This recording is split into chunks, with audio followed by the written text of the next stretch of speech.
저는 목사님들의 설교를 듣다가 끌 때가 참 많아요. 그게 뭐냐면 현장이 없는 설교를 들을 때 그냥 좋은 얘기 하시고 소리 지르시고 뭐 이래서가 아니라 그냥 좋은 얘기예요. 근데 그게 현장에 나가서 네가 한번 부딪혀봐라 이런 감이 올 때가 있어요. 그러면 별로 듣고 싶지가 않아요. 그러니까 이를 뽑으면서 찡찡대는 그 환자를 보면서 아버지의 마음을 느낄 수 있다면 사실은 그건 굉장히 좋은 테스트를 당하는 거죠. 그거보다 더 좋은 기회가 어디 있겠어요.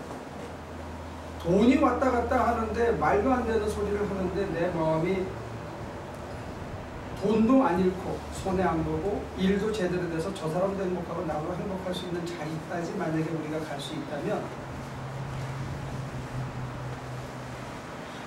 저는 목사님 그냥 부딪힐 때 그러니까 좀 부딪힐 때 항상 마음가짐이 요거 하나는 내가 그 마음속에 확실히 있어요. 내가 좀 손해보지. 내가 좀 손해보면 괜찮거든요. 근데 내 거를 막 주장을 하면은 이게 꼭 프라블럼이 생겨요. 근데 그거 내가 좀 손해보고 그렇게 하면은 많이 편해지는 것 같아요. 근데 그거는 뭐 지금 목사님 얘기하신 이 하나님 이거는 아니지만 저는 마켓 비즈니스가 아니 그런 것 같아요. 저는. 그거 이제 그 사업 잘 하시는 분들의 애티튜드겠죠. 근데 제가 말씀드린 거는 저는 열받고 속상하고 힘든데 그럴 때 속으로 그렇게 기도한다는 거죠. 하나님이 친히 하십시오. 하나님이 하시는 거죠. 그래서 하나님께서 혹시나 제 마음도 다스려주고 그 환경에서 다시 힘을 내서 한번 더 하고 그래서 화가 났던 주인이 이렇게 수그러지고 멀쩡한 정신이 되면 서로 아, 더 잘 됐네. 그리고 서로 박수 치고 갔는데 나중에 우리 장로님도 금전적으로 손해를 안 보고 그러면 저는 여러 가지를 저는 얻었다고 생각해요. 이제 제가 믿는 거는 저는 이제 닥터가 아니잖아요. 일을 할 때는 강의할 때는 닥터인 줄 몰라도 일을 할 때는 닥터가 아니니까 제가 하루 종일 일을 해서 벌어줄 수 있는 금액이라는 게 정말 미니멈이에요. 200불? 일당으로 치면 200불, 250불이고 회사에다 벌어줄 수 있는 맥시멈이 1000불이 안 돼요. 내가 나가서 돈으로 한 사람이. 그러니까 돈을 내가 벌어서 교회를 짓고 저기다가 아이들이 마음껏 뛰어놀 수 있고 또 우리가 영적으로 수행할 수 있는 곳을 짓고 또 거기에 신학교 사람들이 수도원처럼 할 수 있는 곳을 짓겠다 하는 거는 사실 저는 포기했어요. 진짜. 내가 우리가 사업을 해서 돈을 벌어서 짓는다. 그건 아니라는 거예요. 그러면 하나님께서 이 돈도 안 되는 일을 왜 시켰을까 이제 생각을 하는 거예요. 그러니까 저걸 돈을 벌기 위해서 나가서 일한다. 그러면 이제 박 목사님은 이제 가끔 저를 만나면 그렇게 야지 놓죠. 목사님 차라리 선교를 가시지 일하러 왜 다니세요? 그러거든요. 돈도 안 되는데 나가서 하루 종일 일하고 고생만 하고 돈도 한 푼도 벌어다가 교회다 제대로 못 넣으면 뭘 하냐 이거죠. 그 말도 맞아요. 근데 글쎄 제가 지금 뭘 이뤘다라고 간증할 수 있는 형편이 아니기 때문에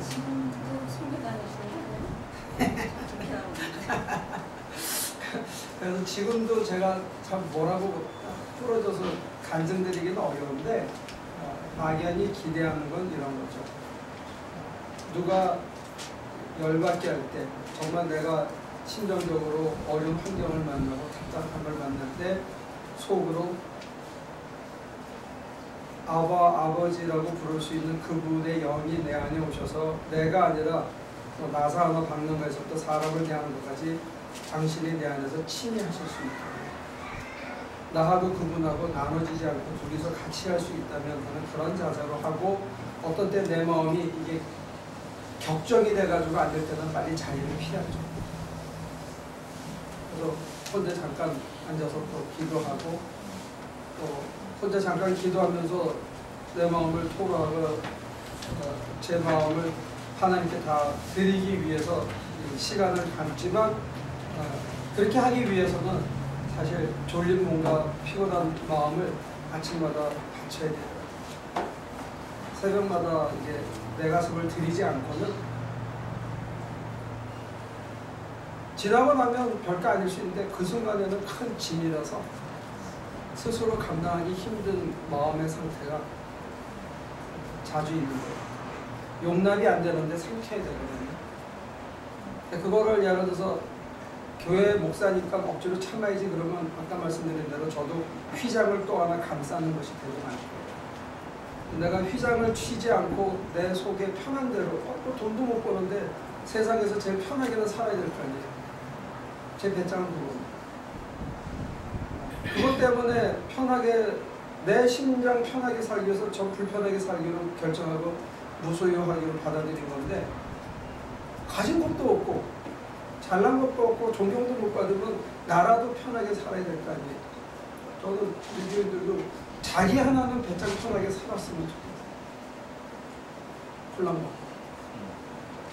그렇게 하기 위해서는 매일 아침을 바치지 않으면 안 되고요.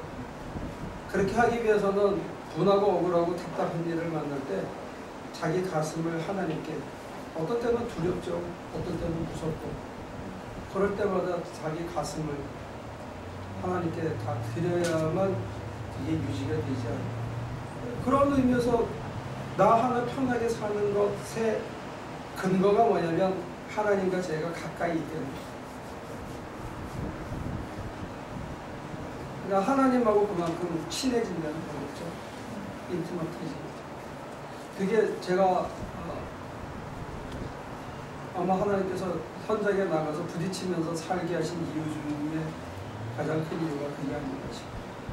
제가 더 가까워지고 그리고 혹시나 제가 그 길을 통해서 그게 그만큼 다가간다면 현실에서 사는 교인들한테도 저렇게 해도 된다.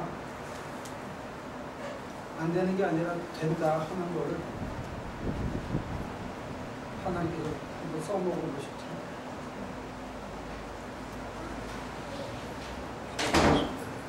근데 치과 의사는 좋을 것 같아. 입 뽑다가 승질 부리면 그냥 물 먹이면 석션을 좀 안 하면 금방 물 먹게 되죠. 아니 목사는 물 먹일 수도 없고 이거 참. 전기쟁이는 또 그렇다고 뭐 속에 들어가는 거니까 나쁜 전기줄 쓰면 되는데 그럼 또 불이 나거든요. 이게 직업도 말이야 잘 가져야 돼. 전기쟁이나 플러밍은 나쁜 재료 쓰면 물이 새고 불이 셉니다. 그러니까 하나님께서 좀 안 좋은 직업을 해서 내가 이 커스터머들에게 물 먹일 수 있는 기회가 없어. 목사님 안수 아니 그 침례하실 때 물속에 꼭 집어넣어서 안 나오게 하면 되죠. 우리 앞으로 여기 다 받았잖아. 근데 침대로 바꿀 수도 없고.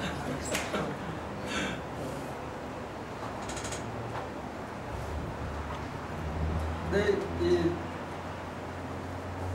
갈라디아서에서 특히 바울 선생님이 히브리서도 바울 선생님의 영향하에서 만약에 썼다고 생각한다면 성경이 얘기하는 거는 어떤 give and take라든지 eye to eye 눈에는 눈 이해는 이해하는 그런 방식이 아닌 것 같아요. 그렇다고 해서 우리가 멋있게 교양 있게 사람들이 뭐랄 때 너그럽게 아까 우리 윤집사가 얘기한 것처럼 목사니까 너 하나님은 너 가까워져도 여유 있게 그렇게 하는 방식도 아닌 것 같아요. 그런 방식도 아닌 것 같고요. 적어도 오늘 그 1장부터 7절까지만의 얘기를 할 수 있는 거는 뭐냐면 저와 여러분들에게는 새벽마다 이 험악한 세상에서 그냥 놔두면 죽을 수밖에 없는데 근데 우리가 이렇게 엎어질 곳이 있다는 가슴, 영혼의 가슴이 우리한테 그 가슴에 엎드려 있으면 눈을 감고 이렇게 있으면 이 묵직한 굉장히 저음의 이 박동이 이렇게 느껴집니다. 그리고 그 온기가, 그 힘이, 그 에너지가 나한테 다시 충전되어지는 거예요. 그래서 내 두려움과 아픔과 상처를 이렇게 씻어내주고, 그 다음에 이제 새 힘을 주는데, 제가 여러분들에게 한 가지 권하고 싶은 거는 여러분들이 입고 있는 오래된 상처들을 치유하셔야 됩니다. 그게 여러분들을 굉장히 삐뚤어가게 만들어요. 생각도 행동도. 저 은밀한 곳에 3살, 4살, 5살 때 받았던 상처들을 불필요하게 기억하고 있어요. 그래서 오늘을 못 살아. 30살, 40살에 겪었던 그 상처와 아픔을 자기가 홀드하고 있어요. 그래서 그걸 홀드하고 있기 때문에 내 행동이 이상 행동을 해요. 어제 분한 거 오늘 아침에 내려놓지 않으면 오늘의 삶이 자연스러워지지 않는다. 근데 그걸 내려놓을 수 있는 품이 우리에게는 있다는 거예요. 매일 아침 여러분들이 그 시간을 투자하셔야 돼요. 하나님을 더 가까이 살과 살을 맞대고 아는 시간을 투자하셔야, 그래야 하루를 지내면서 정말 난감한 순간이 올 때 다시 엄마의 젖 냄새를, 엄마의 살 냄새를, 엄마의 그 심장 소리를 우리가 다시 들을 수 있고,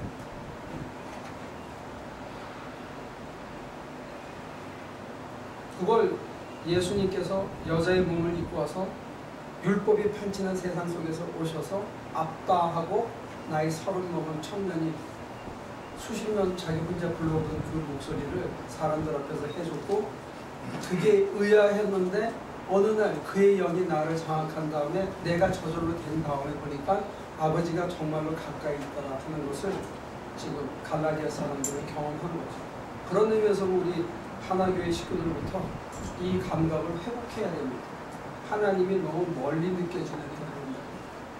그리고 여러분들이 하나님을 만났던 체험이 너무 오래돼 버렸어요. 매일 아침 못 만나면 그게 사실은 별 의미가 없어요. 그리고 어려울 때만 만나면 그것도 별 의미가 없어요. 숨 쉬고 걸어다니고 일하고. 왜냐하면 잘못하면 문제 해결만 시켜달라고 하나님한테 기도하지, 문제 해결을 해주신 하나님하고 같이 사는, 그게 우리가 약해질 수가 있어요. 죄송해요. 제가 좀 더 확실하게 이룬 다음에 이렇게 딱 부러지게 얘기해야 되는데, 저도 아직 아사무사해가지고 제가 그냥 이렇게 이렇습니다라고 가르치는이 아니고 가리키는 정도니까 저는 그쪽으로 가고 있거든요. 여러분들도 혹시나 그렇게 한번 살고 싶으면 그쪽으로 가면 돼요. 동네는 거기에요. 딴 데 있는 게 아니고. 제가 책을 들고 파고, 제가 2000년 기독교 교리사를 가르쳐 봤는데, 이 꼴통 보수 신학자들은 막 그 사람들 욕하는데, 그 사람들의 대부분이 신비가였어요. 깊은 심오한 영적 체험을 갖고 하나님을 가까이 만난 사람들이 신학을 정립해놓은. 그러네요. 질문이 더 있나요? 복음서가 귀찮으시면 끄세요. 끄는 게 정직합니다. 아니면 아주 스피커를 뽑아버리시다. 항상 그런 게 아닙니다. 이제 그게 자칫 잘못하면 사람이 자기를 위장하는 것처럼 보일 수 있고, 한 번 위장해서 쉽게 넘어가면 그 다음에는 그 선까지는 언제든지 우리가 파고가 갈 수 있거든요. 일부 처음이니까 한 번 걷어내는 게 참 어렵고, 그 고리에서 탁 선다는 게 해보니까 참 어렵더라고요. 그리고 목사 입장에서는 뭐가 제일 어렵냐면 교인들에게 싫은 소리 하는 게 제일 힘듭니다. 그리고 싫은 소리 하면 나가잖아. 듣기 싫으니까. 그러니까 여러분들한테 싫은 소리를 할 때가 목사 입장에서는 굉장한 애정을 가지고 얘기한다. 그 신뢰가 없으면 못합니다. 근데 오늘 현대인들한테는, 현대 기독교인들한테는 더 그런 것 같아요. 싫은 소리를 저도 듣기 싫거든요. 근데 그걸 누가 듣고 싶어요? 밥 먹고, 집 안 먹고. 근데 저한테 오는 유혹은 싫은 소리 안 하고 넘어가고 싶은 때가 굉장히 많죠. 서로 편하죠. 적어도 껍데기. 속으로 썼겠지만 그래도 껍데기는 편하니까 안 하려고 그러죠. 그건 저한테 오는 유혹입니다. 목사한테. 그러니까 여러분들한테도 그런 유혹이 올 거예요. 그냥 눈 감아주면 다 쉽게 가는 길을 지랄을 떨고 얘기를 해주면 그게 상대방한테도 도움이 돼야 되는데 안 되는 수가 굉장히 많더라고요. 오늘 더우니까 단축 수업 가서 열심히 기도하십시오. 새벽을 드리고 매일매일 장시간 하나님을 감각을 해야 그 힘으로 우리가 빨가벗고도 두렵지 않게 살 수 있어요. 그래서 남들이 보면 저 사람 가진 게 없는데 어떻게 저렇게 잘 사는 것처럼 보이냐, 이상하다. 그렇게 사는 게 제가 보면 기독교인이 잘 사는 거예요. 기도할게요. 하나님, 아주 더운 날인데 또 이렇게 하나님의 말씀을 나누다 보니까 우리가 흠뻑 빠졌습니다. 하나님 말씀이 이렇게 달콤하다는 것, 하나님 강 목사에게 허락하셨던 그 평안함, 그 여유로움을 더 깊게 만들어 주시고 우리 다른 식구들도 그 자리에 맛보고 누리고 더 깊이, 더 넓게, 더 풍성하게 체험하면서 하나님이 계셔서 내가 기획하고 내가 상대해가지고 극복하는 게 아니라 하나님이 친히하시고 하나님만이 하실 수 있기에 우리의 마음과 뜻을, 우리의 아픔과 상처를 매일매일 매 순간 하나님께 다 드리고 살 수 있게 도와주옵소서. 그리고 우리가 하나님이 어떻게 그것을 변화시키는지 놀람으로 관찰하게 하시고 경이로움을 찬송으로 외칠 수 있게 공부해 주시옵소서. 예수님의 이름으로 기도합니다. 고맙습니다. CD는 안 나와요, 그러면? 예, 진 DVD만. CD가